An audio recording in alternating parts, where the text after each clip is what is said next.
Printemps 2012. La ville de Montréal est animée par l'une des plus importantes mobilisations citoyennes de son histoire. Divisés, les Québécois se rencontrent et discutent sur les thèmes centraux soulevés par le mouvement pour s'apercevoir qu'il est possible d'entretenir un dialogue riche, fructueux, porteur d'espoir, même autour de sujets sensibles, pour accorder des opinions divergentes. Cependant, même aux côtés de ce terreau fertile, autour des tables de la gouvernance, le discours se détériore devant les partis opposés qui refusent de s'écouter. Ce sont les idéologies les plus rigides qui finirent par avoir le plus d'influence sur le mouvement. Et malheureusement, le Québec assiste ainsi à la naissance d'un conflit civil. Désolé par ce constat, un groupe de spécialistes s'est donc réuni autour d'une intention commune, celle d'offrir aux Montréalais la chance de pratiquer l'art de tenir des conversations significatives grâce aux méthodes de The Art of Hosting.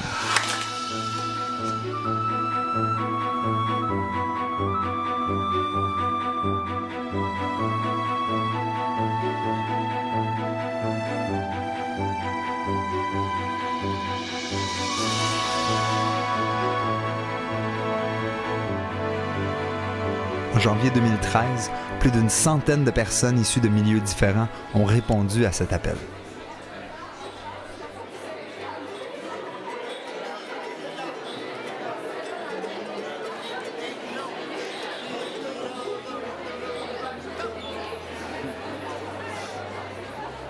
Dès les présentations de pratiques collaboratives du premier jour, les concepts débordaient de gros bon sens.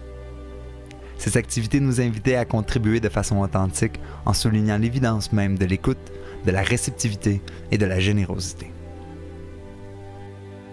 En effet, la cohérence des leçons de The Art of Hosting s'accordait directement avec la visée commune qui liait les participants.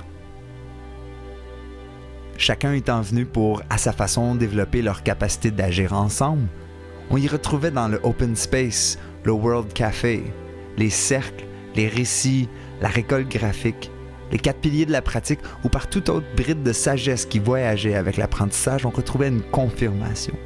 La confirmation d'une intuition que nous avions tous déjà au départ. Qu'il y a de meilleures façons pour faire les choses. Au fait, tout le monde semblait s'y reconnaître. Une simple joie s'installa et les expériences de groupe se vivaient avec présence, intégrité et bienfaisance.